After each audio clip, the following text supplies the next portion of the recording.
東吳坐擁長江天險20多萬兵力，為何西晉只用了短短幾個月就徹底滅掉了這個立國50多年的政權？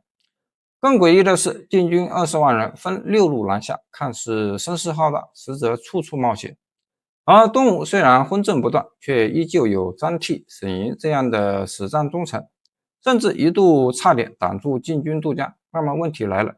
東吳究竟是亡於國力差距，還是亡於內部崩塌、晉滅吳之戰中，又藏着多少被後世忽略的致命失誤？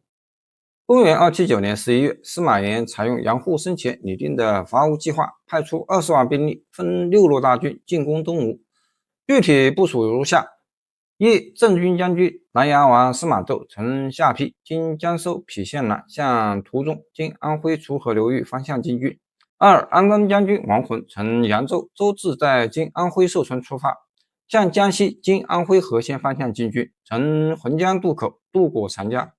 三、建威將軍王戎乘豫州周至在今河南許昌東南，向武昌经湖北鄂州方向进军；四、平南将軍胡奮乘荆州向夏口经武漢市武昌方向进军；五、征南大将軍杜預乘襄陽向江陵今属湖北方向进軍，之後南下长江湘水以南地区，一直进軍到交廣一带。六、龙骧將軍王浚率水陆大軍自成都沿江而下，以及廣武将軍巴東郡治在今四川奉節监軍唐兵從巴蜀地區順長江向東而下，直逼東吳都城建業。朝廷任命太尉賈充為大都督，換軍將軍楊繼為副都督，率領中軍駐守在襄陽，調度和節制各路大軍，任命中書令張華為都指尚書，全面統籌糧食的運輸工作。這次伐吳總的作戰意圖是用司馬驟、王渾2路大軍直逼建業，牽制東吳的主力部隊，使他們無法增援長江上游；用王戎、胡奮、杜預3路大軍奪取夏口以西的各個戰略要點，以此配合王浚所率領的8萬水陸大軍順江而下，然後由王浚、司馬驟、王渾3路大軍分別南下東進，合力奪取建業。這樣的部署是符合當時實際情況的，因為當時東吳還有20多萬兵力，就兵力對比而言，晉國南下的兵力並不占太大優勢，而是東吳的兵力分散在長江沿岸和江南各地，晉國軍隊需要分路對其予以各個擊破，才能迅速消滅東吳。晉軍分6路的部署看似分散兵力，實則精準擊中東吳兵力分散的死穴。反觀東吳坐擁長江天險與對等兵力，卻始終未能形成統一的防禦體系。這並非單純的戰略失誤，若東吳能摒棄內鬥，將分散的兵力集中於建平、西陵等上游要塞，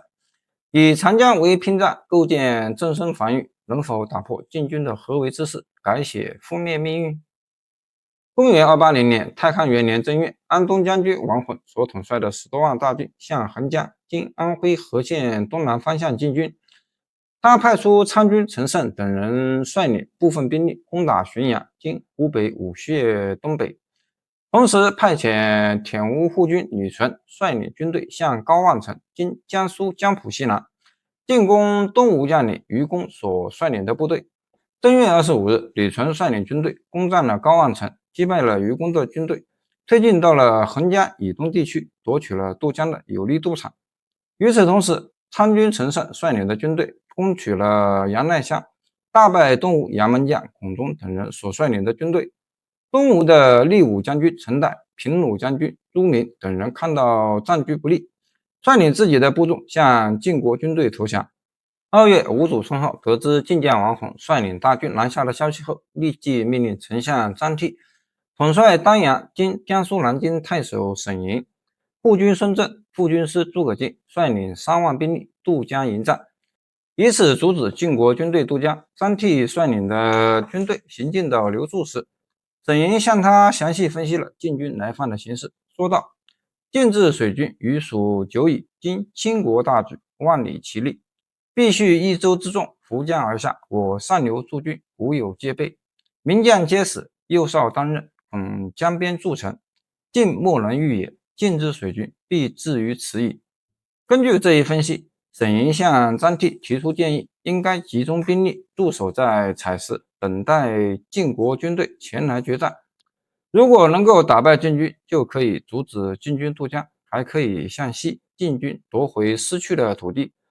如果渡過長江去和晉軍決戰，一旦不幸失敗，東吳的大局就必將無法挽回了。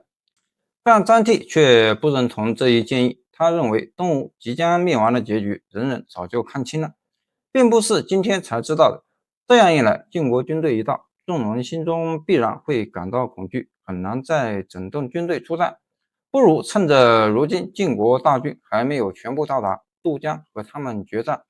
或許還有希望獲得勝利。如果戰敗身亡，能夠為國犧牲，也就死而無憾了。假如能夠戰勝晉軍，北方來的敵人就會逃走，我軍的聲威就會大振。到那時乘勝南下，迎擊從西邊來的晉軍，一定能夠戰勝敵人。如果按照你的計劃，坐等敵人前來，恐怕部隊早就逃散了。於是張替下定決心，率領軍隊渡江，迎擊晉國軍隊。沈營的建議是基於戰局的清醒判斷，守住采石，便守住了渡江要道，為上游防線爭取時間，堪充東吳的救命之策。而張替的執意渡江，實則是對局勢的誤判，與絕望下的孤注一擲。你覺得他的選擇是加速了東吳覆滅的致命誤判，還是亂世忠臣最後的無奈堅守？3月初，張替率領的軍隊渡江之後，在陽河（今安徽和縣）正好遇到王渾的部將城陽都尉張喬率領7000兵馬趕到。張替的軍隊立即將張喬的軍隊包圍起來。張喬看到自己兵力薄弱，無法抵抗，便關閉營寨，請求投降。副軍師諸葛瑾認為，張喬是用假投降的方式實施緩兵之計，目的是拖延時間，等待後方援軍。我們應該迅速進軍，將他們全部殲滅。但張替卻主張放過他們，因為強敵就在前面，不能因為這一小股敵人而影響主力部隊出戰。於是張替接受了張喬的投降，之後率領軍隊繼續前進，隨即與王渾主力部隊中的司馬孫醜和揚州刺史周俊的軍隊列陣對峙。東吳將領沈營首先率領5000精銳部隊向晉國軍隊發起攻擊，連續3次衝擊都沒有取得成功，還被晉軍斬殺了2名將領，不得不率領軍隊退兵。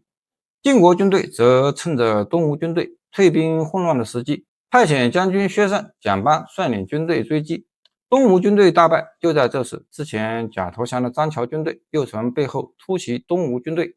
東吳軍隊徹底潰敗逃走。諸葛瑾見大勢已去，只能收集了幾百名殘兵逃回江南。張替不肯逃走，和沈營、孫俊一起奮力作戰，最終戰死沙場。東吳的3萬多兵力中被斬殺了接近8000人，其餘的士兵全部逃散。晉國軍隊於是勝利推進到長江江邊。此時揚州別駕何渾向揚州刺史周俊建議說，張替率東吳3萬精兵被我殲滅，吳國上下震驚。現龍驤將軍王浚已攻下武昌，乘勝東下，所向皆克，無一曾土崩瓦解之勢。我應速揮軍渡江，直搗建業。大軍突然而至，定能不戰而逼降東吳。但王渾聽到這一建議後，卻認為晉武帝只命令他出兵江北，抵抗東吳軍隊，如果渡過長江，就是違背軍命，即使作戰獲得勝利，也難以獲得獎賞。但如果失敗，一定會被治以重罪。你覺得這時王渾面對只取建業的良機，堅守於江北，節制長江下游駐軍的策略，是否體現出晉武帝司馬炎的戰略眼光？於是王渾堅持按照原來的詔令，就地等待王浚軍隊的到達，然後再統一節制王浚各路軍隊渡江作戰。何渾再次向王渾建議說，將軍身為上將，應當見機行事，主動進軍，哪有事事都等待詔命的道理。但王渾仍然不聽從這一建議。南陽王司馬昭所率領的一路大軍，從正月出兵以來，迅速推進到了途中地區後，命令南陽相劉弘率領軍隊抵達長江岸邊，與東吳都城建業隔江對峙，以此牽制東吳的軍隊。同時派遣長史王衡率領各路軍隊渡過長江，直接攻打建業。王恆率領的軍隊進展十分順利，逐一擊敗了東吳沿江的守軍，殲滅東吳軍隊5、6萬人，還俘獲了東吳的都督蔡姬。王浚率領的軍隊在長江中上游地區取得勝利之後，便率領軍隊順長江向下游進軍。3月14日到達劉渚。當軍隊進軍到距離建業西南50里的地方時，吳主聲號才急忙派遣游擊將軍張相率領1萬水軍前往迎擊，但此時的東吳軍隊已經成了驚弓之鳥。張相率領的部隊一看到晉國軍隊的旌旗，就不戰而降。王浚率領的軍隊兵甲布滿了整個長江江面，旌旗映亮了天空，聲勢十分盛大，繼續向前推進，逼近建業。原先吳主聲號派往交趾征討郭馬的將軍陶峻，在行進到武昌時，聽到晉國軍隊大舉進攻東吳的消息後，就停止了前往交趾的行程，返回了建業。此時吳主聲號便授予陶峻符節，命令他率領2萬軍隊前往迎擊晉國軍隊。結果這2萬軍隊在出兵的前一夜就全部逃散一空，根本沒有起到任何抵抗作用。面對西進的長期準備，而申浩卻派遣陶峻去平定遙遠的邊疆，你覺得申浩是否還在沉浸在長江天險的幻象之中？此時王渾、王浚和司馬昭等各路晉國大軍已經逼近東吳京師建業的長江北岸。東吳司徒何直、建威將軍孫偃等東吳大臣看到大勢已去，紛紛交出自己的印信符節，前往王渾的軍營投降。吳主聲號見自己的內部已經分崩離析，無力抵抗，